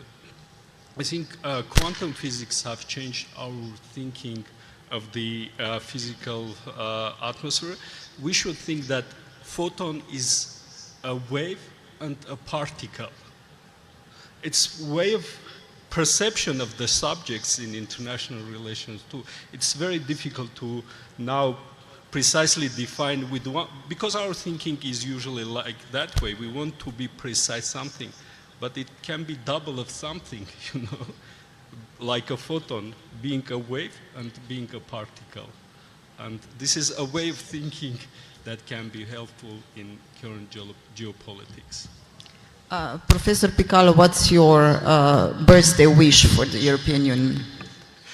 That we remind ourselves more often that no matter what, but this is the greatest sui generis, supranational political community that ever existed in human existence. This is something that we don't remind ourselves enough. And what it needs to do is just needs to rethink or think, adapt, and above all, lead, and not be self-depreciating, because there's no point in being self-depreciating if you are doing. But that does not mean that you rest on your, you know, on your laureates or your previous things. You just have to, you know, lead, so to speak. Deputy Minister Plepite. I think you're reading my mind as well. That's why I was saying, yes, I think for the EU, trust in themselves as well, to know the strategic really aims, goals, and to have strong decisions to become the strong actor regionally, globally. We have capabilities, we have power. Sometimes we are going to nitty-gritty daily basis, not to that. So to talk and to increase as well, to enlarge, to have new members, which should also make sure that they make also us stronger, all of us. Minister Braže. I think I'll be very practical. On security defense issues, indeed, solving the differences with the US and transatlantic sort of community where Europe and the US, Canada and others work together very closely. And that also relates to wider European community, whether it's the South Caucasus and whether it's regions around Turkey, and just to really overcome also those decision makings within the organizations that sometimes slow down political cohesion. And making sure that for the EU itself, we are really ready and armed to make decisions faster in the situations when it's necessary, like, as I said, like it was with some trade deals, but also with the 19 billion and so on and so forth for Ukraine. And I think then we are okay. Thank you. With that, I will also make a very practical conclusion of this panel. Since it's in cooperation with the Bled Strategic Forum, I would kindly invite all of you to join us also at the Bled Strategic Forum. We will discuss about the future. The title is Choosing the Future. It's at the end of summer, 31st August, 1st of September in Slovenia. For those who haven't been, Slovenia is the only country with love in its name, so welcome. You will find a lot of love there. And with that, please join me in the round of applause to my wonderful panelists.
Dear guests, we will start now the one-on-one chat with His Excellency, Mr. Ararat Mirzoyan, the Ministry of Foreign Affairs of the Republic of Armenia, and Dr. Samir Saran, the President of the Observer Research Foundation.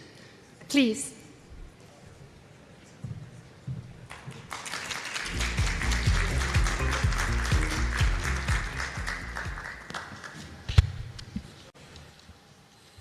Good afternoon and welcome to a conversation with the man behind all of this, behind the Yerevan dialogue, behind the very important week we have seen in Armenia with the European community, with the bilateral dialogue between EU and Armenia, the state visit of the French president, and so much more. So congratulations, Minister, for this very, very intense days, which have allowed dialogues between so many different actors.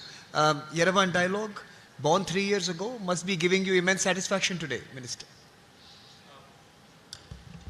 Hello, good afternoon, everyone. Thank you for coming, and dear Samir, dear friend, thank you so much for accepting my proposal, my offer to moderate this, to be the moderator of this conversation. Yes, of course, to see so many leaders in Yerevan, European leaders, members of the European political community, to see so many topics being discussed in frames of European political community summit, but also EU-Armenia summit, which took place first time in history, and also being a participant of President Macron's state visit, and later being a participant of so many interesting discussions happening on this floor. Is very exciting, and frankly we haven't had the time to assess what has happened during last 3-4 days, and also the discussions here within Yerevan dialogue, but at first glance I can say that yes, we are satisfied. Minister,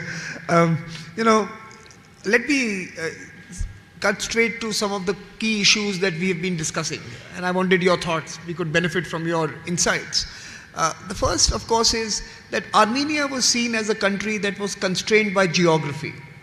Over the last 3 years since I have been coming here, under your leadership, the leadership of the Prime Minister of Armenia, we have seen this same geography being turned into a strategic asset, an asset for connectivity, an asset for cooperation, an asset for unleashing the future of, in many ways, the region. How have you been able to convert this geography into a strategic advantage? Well, let me express my congratulations, Dr. Samir, because you somehow managed to dig and reach to the roots of the challenges that we are having now in this region.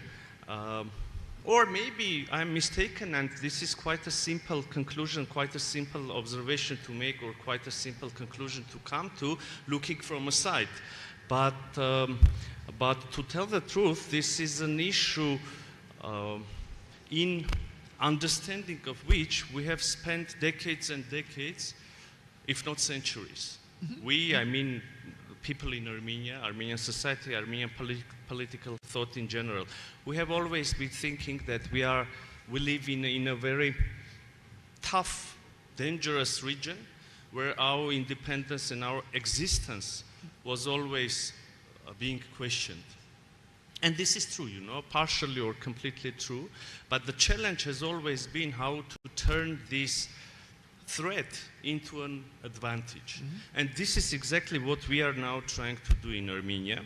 So when the whole world is looking for new routes for supply chains, for new transportation corridors, being an obstacle means remaining a threat always. Because these routes, they are like, we have been also talking much about water these days. So being an obstacle on the way of water is quite a stupid thing to do, because the water will always find its way. So the challenge is how to become a bridge rather than an obstacle. So this is what we are now trying to do in Armenia. We're somehow understood that we can connect Europe with Central Asia, with Far East, with India, China, and this can be, in turn, this can be not only a way to save our existence, our sovereignty, but also to get another additional guarantee for further peaceful prosperity. And we should also notice that peace is, yes, it might be an obvious solution, but on the other hand, you cannot build peace alone. So you cannot declare peace and live in peace when your neighbors consider you as an enemy and they want to destroy you. So again, the challenge is to create a situation where all the neighbors, all the actors in the region and beyond the region as well are interested in peace and want to secure peace and want to create a modus vivendi in this region, tolerance, cooperation. Here we are currently. Now, so let me drill deeper into the modus vivendi. Let me ask you about what's happening in the region, the normalization of relation process, especially with respect to two actors. One is your relationship with Turkey, and the other, of course, with Azerbaijan. How are we moving in those normalization processes? Well, you know, I'm sure, dear friend, that we have 4 neighbors. We have borders with 4 neighbors. In north, we have Georgia, with whom we have always had friendly relations. In south, we have Iran, with whom we again have always had friendly relations and cooperation. But of course, the situation around Iran is complicated by itself. And in west and east, we have Turkey and Azerbaijan, and we have had conflict with Azerbaijan for decades and decades, and we have had closed borders on west and east. So we started dialogue. We initialed peace treaty with Azerbaijan. This treaty is not signed and ratified yet, but the peace already works. We have peace on the ground. We don't have casualties. It's been already more than a year that we don't have any single casualty on the border with Azerbaijan as a result of shooting. Moreover, Azerbaijan lifted the ban to transport goods to Armenia and from Armenia through their territory. This is already a very serious, significant sign of established peace. Moreover, with Azerbaijan, we started bilateral trade. We buy oil products from Azerbaijan. We will be selling some products to Azerbaijani companies. So this is real evidence of peace. Again, I don't want to exaggerate anything, and I can say that all the issues are resolved. We have had bloody conflict.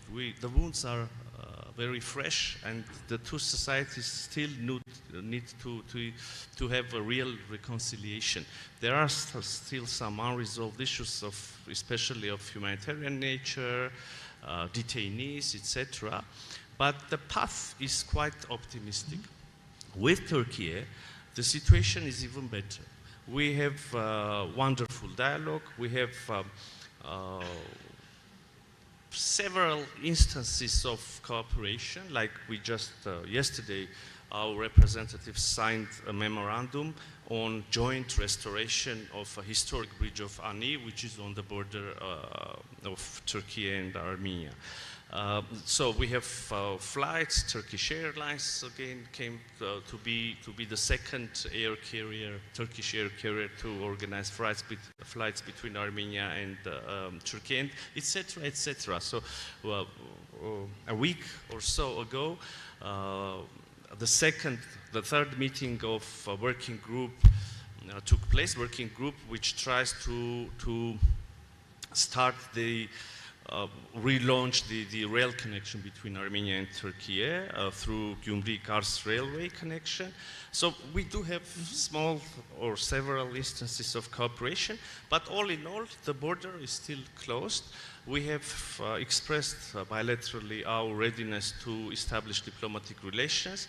We have expressed our bilaterally, again, mutually, expressed our readiness to completely open the border. There was an agreement to open the border at first stage for third country nationals and also diplomatic passport holders, I mean Turkish and Armenian citizens. But the border is, so far it's closed. Some of the agreements, they are being realized, some of them are in the road, they still need to be realized, but I'm sure, and I now can express confidence, this is going to happen because Armenian-Turkish dialogue has, let me put it in this way, has matured enough to give the final fruit. So again, coming back to direct question, we have now ground to express optimism regarding cooperation and normalization of relations in South Caucasus. No, I'm confident that we are seeing a positive trajectory. Let me turn to another geopolitical question. You know, actors like the EU, countries like India talk about strategic autonomy. In some sense, from an Armenian lens, what does strategic autonomy mean? You are recalibrating and resetting a new relationship with Russia. You have a deeper engagement with the EU, clearly, the European Union.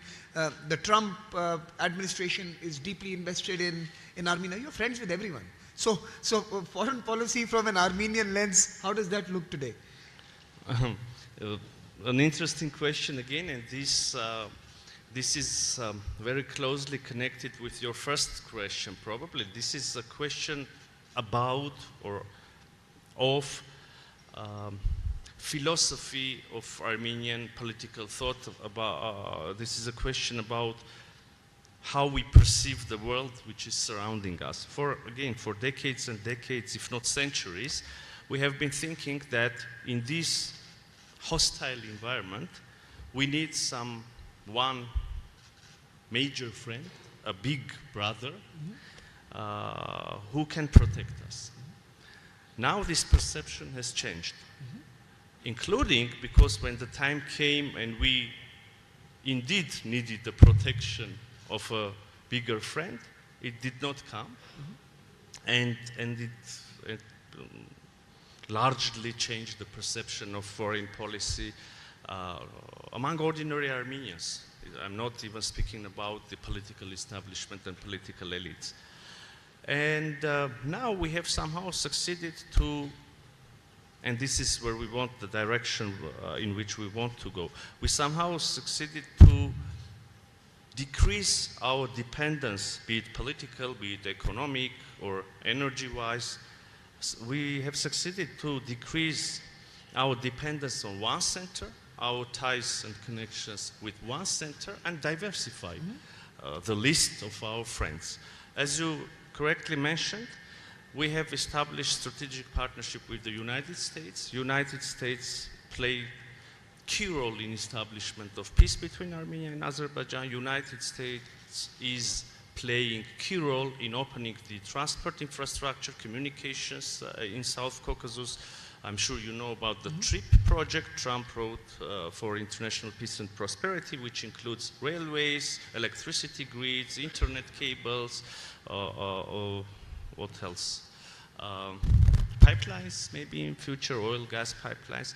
So this is all about connection between Armenia and Azerbaijan, connection between Armenia, Azerbaijan, Turkey, Georgia, and beyond this region as well, Europe, Central Asia, Far East. We established strategic partnership with the European Union. We have very close relations with India, strategic partnership with China, Kazakhstan, and we still keep our strong ties with Russia. But again, the goal is to diversify the sources, but also the markets, the ties in general. This is what we are doing. And to conclude, or to put the long story, to cut the long story short, the expression strategic autonomy, which is very popular in India or elsewhere, we understand in the way of balancing and balanced foreign policy, in diversification of partners, markets. Minister, you mentioned something very interesting. You mentioned foreign policy elite and the wider publics. So I want to ask, I'm going to come to you later, how interested is the common public in Armenia in foreign policy? How much interest there is? How much are you followed, or how many questions do you get from students and young people? How interested? But I'll come to that later. My next question to you is on the diaspora. Again, sometimes my questions may seem a little biased. India has a very large diaspora. Armenia has a very large diaspora. So that's why I'm asking you. They are an asset to foreign policy, and how can they be assets to foreign policy? How important is their thinking when you are making your frameworks in Yerevan these days? How much do you consider their interests as you define your foreign policy? There is an interesting expression which is very frequently used these days describing any relationship, you know. It's complicated. Indeed, we have large Armenian diaspora. They are an asset. They are our compatriots. But also, we all should understand that they are citizens of different countries. And their views do not necessarily coincide with their compatriots living somewhere else. For instance, I don't think that Armenians of United Kingdom, Australia, United States coincide with the interests and views of Armenians living in Russia, for instance. And which is more important for us today, these views of diaspora and Armenians do not necessarily coincide with the views and needs and the interests of Armenians who are citizens of Republic of Armenia, Armenians who live here, whose homeland is and whose country is Republic of Armenia. And we are having a frank discussion today, so I will be very open. For quite a long time, and we should understand that huge part of diaspora are descendants of survivors of Armenian genocide, for instance. They had to escape, they had to find shelter or refuge somewhere else, far from this region. So many in diaspora think that they deserve and they want to see a bigger Armenia, a historic Armenia, one which existed, which has had its glorious past, rich history, but which is a dream now. It's not the real Armenia. We in Republic of Armenia, we live in this concrete region with these concrete neighbors, and we don't want to spend another decade, another century, another millennia to fight with neighbors, to lose more generations on the battlefield, to lose more generations who will be escaping from a battlefield, from a conflict, and finding, I don't know, solution or a safe harbor somewhere else. So in this sense, views and needs of citizens of Republic of Armenia can differ from those of diaspora in Armenia. This is an interesting issue. This is an issue which we should deeply discuss, deeply understand, and of course find a solution. And I'm pretty much sure that this solution is coming. And I see indications more and more on a daily basis from diaspora and Armenians that they are now starting to understand what these concrete, real Republic of Armenia needs, and we hear more and more supportive voices from diaspora. I think it's always a fine balancing act to engage them on matters which are essential for Armenia. Could be technology, could be infrastructure, investments, private sector, and at the same time have a conversation on how the politics of the future might be different to the land they had imagined in their own stories. But you know, I want to come back to what I had left with you in my previous question. You mentioned the citizens of the Republic of Armenia. How interested are the citizens in foreign policy today? How much interest that the young youth or different diverse demographics show in your work? it can't be more. I mean, almost every single citizen, youngsters, elderly people, everyone is very much engaged in foreign policy currently in Armenia. This is the topic number one, which is being discussed at kitchens, at any gathering, on public level, because you know the challenge is the events that took place, the events that have taken place here in Armenia and around Armenia during last 3, 4, 5 years are very crucial.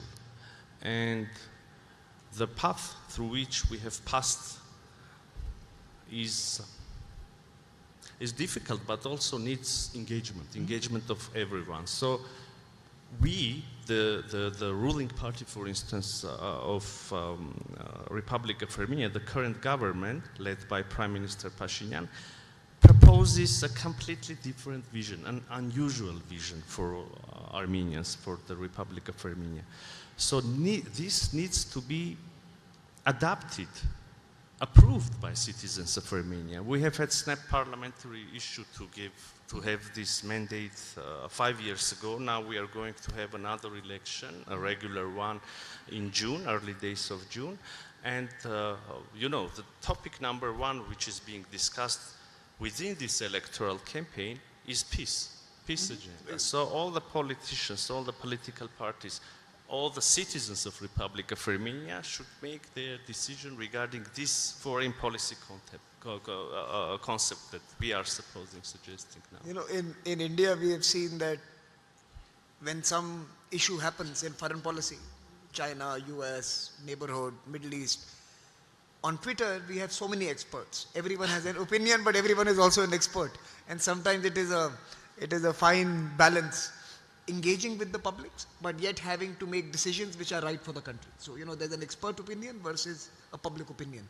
And how do you sometimes balance those two? Well, in Armenia, we have 3 million citizens, and all of them are experts when it comes to COVID, all of them are experts when it comes to foreign policy, all of them are experts for which are the topics that are any single topic, and we have 3 million experts, which is, you know, this is the specifics of 21st century and these social media things.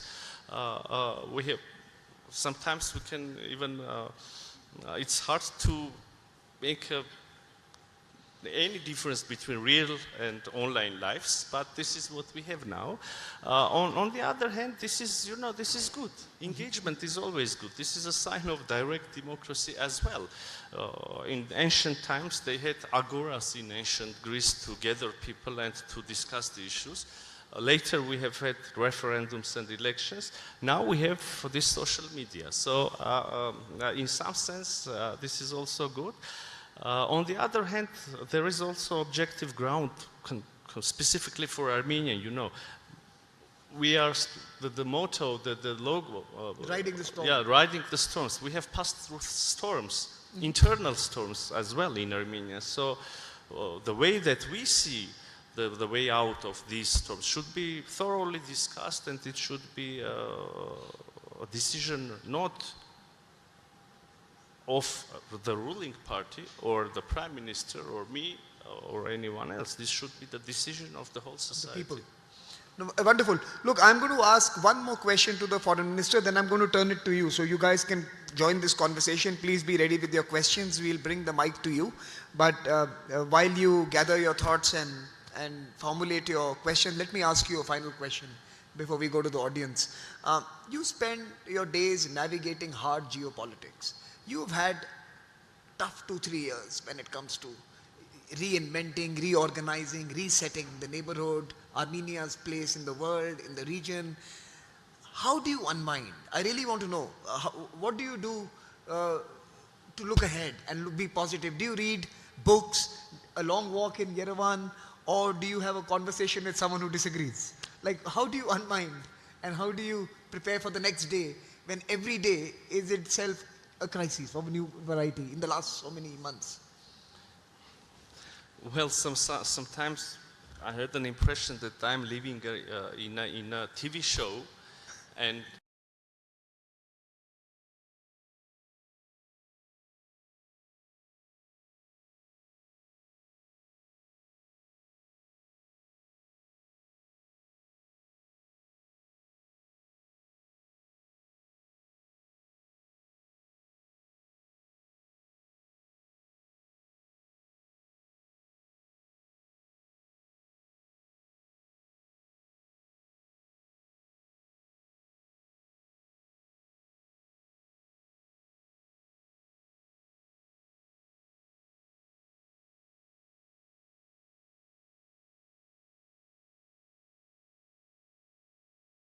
every episode of which brings a new challenge, a new crisis, out of the answer. Following the source of ideas, of solutions, are the citizens of Republic of Romania. We are in constant contact, particularly Prime Minister. We are in constant, very direct contact with our citizens.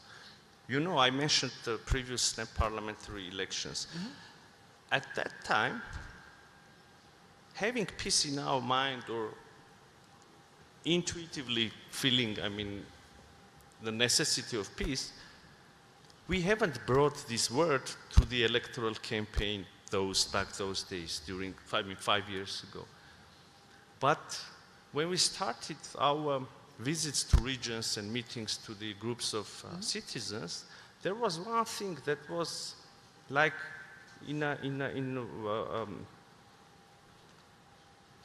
in a way, it emerged from these meetings. So citizens, they were approaching us and saying, ensure peace, peace, peace, make peace. We need peace. And it somehow, peace is not the thing that this current government suggests to Armenian society. This is a word we learned and we got the order from the society. This is the mandate given to you by the people. Absolutely, absolutely. Wonderful. Yeah. But it clearly seems that your unwinding is spending time with the people and with your team in many ways. That is your that is your rejuvenation. I'm going to turn it over to all of you. Please do join us. We can see a hand here. Please, and we can see the lady there. Lots of hands. Do we have some mics here that we can bring to them? Is there a mic around? Yeah. Yeah, so can you give it to the lady there on the, just behind, yeah. The lady there.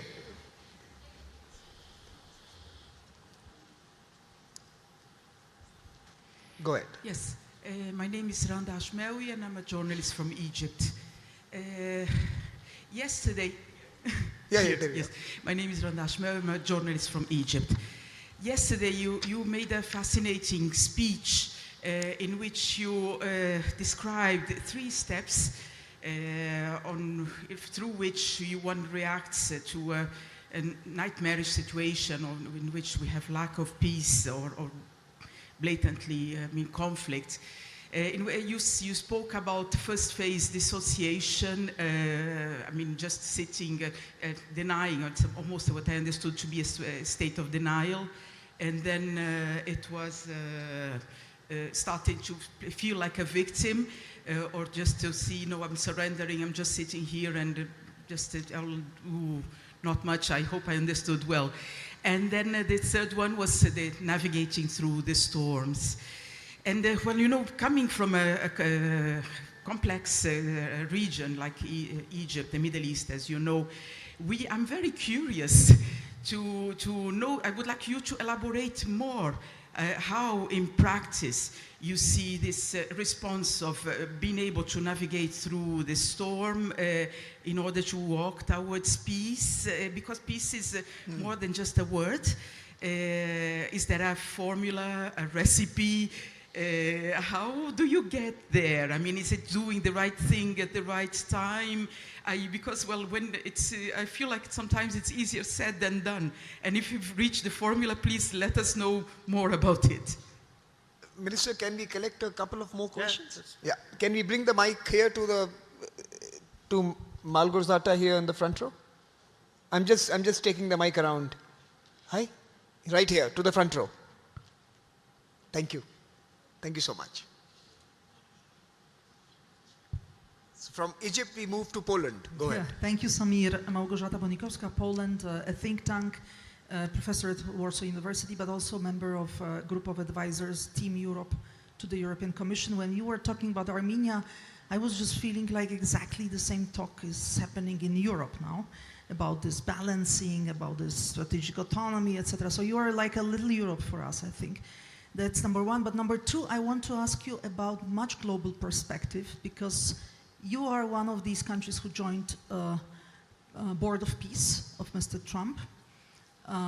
We are very hesitant to these kind of ideas, and we have United Nations and other multilateral organizations. What is your view as a small country in all this midst of conflicts? You are, by the way, one of the very few who talks about peace.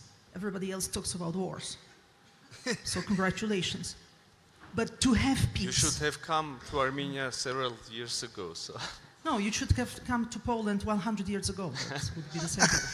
But how to provide peace globally, and how to handle the global world order, having global organizations I think that's such as a UN. fair question. The question is that smaller countries tended to like the UN more, multilateralism more.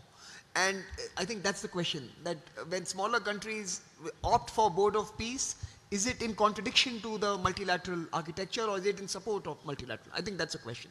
Okay, there's a hand right behind you, Małgorzata. We can give the mic there. And then we'll come back to the central row here. Poland once again. Wojciech Wojtasiewicz, Polish Institute of International Affairs. I would like to ask you about the peace process and about the main obstacle or challenge on the path to peace with Azerbaijan. As far as I know, Azerbaijan demands the changing of your constitutions, and how are you going to overcome that obstacle, because highly probably will not be able to obtain the constitutional majority in the next parliament. So my question, thank you. Can we take one question from the lady in the middle, right here? No, right here in the fifth row. No, behind. Right behind you. Can you see that? Yeah. Thank you. On the fifth row.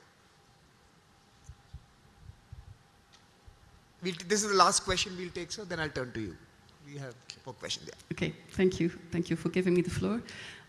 So I'm Fabienne Bossuet. I'm a professor of political science and international relations at Ghent University in Belgium.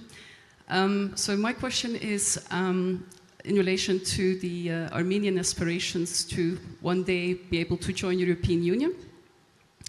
And I was just wondering what kind of European Union you want to join. Is it more the kind of European Union that people like Viktor Orban have in mind, because he has been very critical of the European Union? He doesn't like that notion of liberal democracy that European Union stands for, and also the very liberal values that it represents. He sees more future for the European Union in terms of conservative values, Christian values, and so I wonder what kind of European Union the Armenia has in mind when it wants to join the European Union. Thank you. I'll turn it back to you, Minister, with one added question from my side. You know, what you have been doing in this region for the last 5 years, as you mentioned, is actually a case study. Many of us can learn about building peace from you. I think that was the first question from our Egyptian colleague.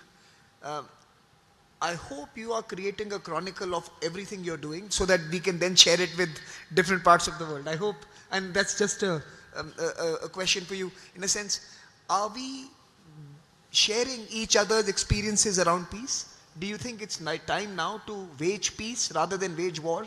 Do you think we need to create a more organized manner in which we can share our own individual experiences on building peace in our respective regions? I think that's just a question for you. So thank you so much for your words, but I think you're too kind to me.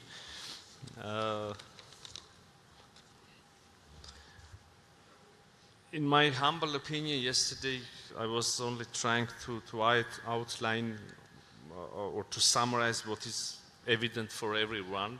The ideas that I tried to express, there were you know, simple solutions, but this is probably what I was trying to say. Sometimes the simple solutions are very hard to detect and to identify. Why, I really don't know. Probably this is the nature of human mind, the nature of human psychology. But nevertheless, so you said that peace is, I mean, you asked whether peace is the recipe. Probably yes, peace is the recipe. Peace is the solution. Peace is the best condition when and where mankind can live, can create, can cooperate and be happy. Unfortunately, this very simple understanding is not simple solution, and simple condition is not necessarily being implemented and has not been implemented throughout the history in every corner of the of this planet. Maybe this is a utopia, I really don't know, but this is very simple, at least to understand. Peace, cooperation, harmony with one another, with the nature, with the planet, but look what we are doing with the climate. It's not harmony with the planet, right? So I really don't know. This is a question that should be asked to a much smarter person than me, but I don't know why we are making these mistakes repeatedly and then again and again. I don't know. I really don't know why we continuously kill each other. But obviously, peace is the condition where we can live, at least, moreover, live or try to live in happiness and joy. But obviously, peace is the solution. It's really easy to say, as you formulated it. But sometimes in history, in some regions, we have had leadership and courage to understand deeply the situation, to understand deeply the prospects and to act. So probably understanding and action, proper action, vision and action. And interestingly, this very simple conclusion was not our first choice, and this is also what I yesterday was trying to say. We tried to live in our bubble for several decades, thinking that the crisis we will avoid facing the crisis. Then, when the crisis hit us, when the storms struck us, we tried to act as we were predicted to act. Mm-hmm. And then at some point we understood that this is a way to nowhere. This is a way to complete death when it comes to Republic of Armenia, our statehood, our sovereignty. And then we tried to act in a different way to establish peace and to be open for the region and for the world as well. So I don't know.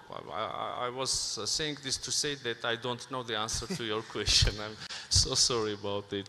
You should find a smarter person to understand the real answer. Europe, yes, indeed, it's been a source of, the history of Europe is a very rich and strong lesson. The nations who are now members of the European Union, they have had their own wars in not that far past. And then you also understood that it's better to cooperate, it's better to, and it's easier and it's more beneficial to live in peace and cooperation. So we have a lot to learn from you, and basically this is what we are trying to do now. But you also, and back then, at some point after the Second World War, we all established the United Nations. We have the Charter, we have some other multilateral institutions. But you know, we should of course remain and we should stick to the regulations that we already have in international relations, the rules, all the charters, all the international law, but also history is developing, and the new situations bring new necessities, and also new situations show the gaps that are being created throughout history. So nothing is eternal. No institution is eternal. And I believe that United Nations and Security Council has still mission to do. It should remain. It should be there. And all the other institutions and organizations as well. But there was a necessity to have something else. And here is where a Board of Peace was created. President Trump expressed a willingness and leadership and readiness to invest his time and energy and the whole reputation that the United States have to establish peace in some regions. In our case, I know that there are different interpretations of implementation of peace in this context, but in our case, see, it works. We do have peace here, and we are very much interested to exporting this model to other regions as well, if we can. If we can be helpful in this way, why not? So, yeah, you spoke about also about the peace process or finalization of peace process between Armenia and Azerbaijan, and you spoke about our constitution. You said that Azerbaijan demands. I would say that there is no such a demand. I would say that in the sense that there is no such a condition, such a demand in the process of negotiations. There is no topic of constitution of Armenia on bilateral agenda of Armenian and Azerbaijani negotiations. But yes, this is their perception. This is what they say. They say, at least this is what I have been hearing continuously, that they are not ready to sign and ratify the peace treaty which we initialed if we do not change the constitution. But we believe the constitution of Republic of Armenia is the internal issue, internal matter of Republic of Armenia. We will be having most probably a referendum on our constitution, but we are not discussing this issue with international partners. What kind of what EU? kind of EU we see? We see, and what kind of EU we want to be in. Yeah.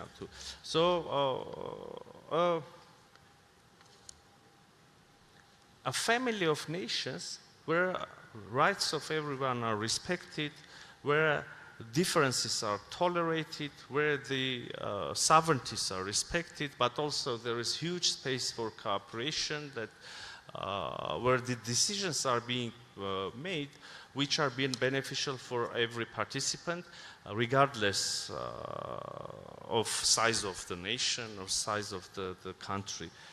This is probably the shortest possible answer to your question.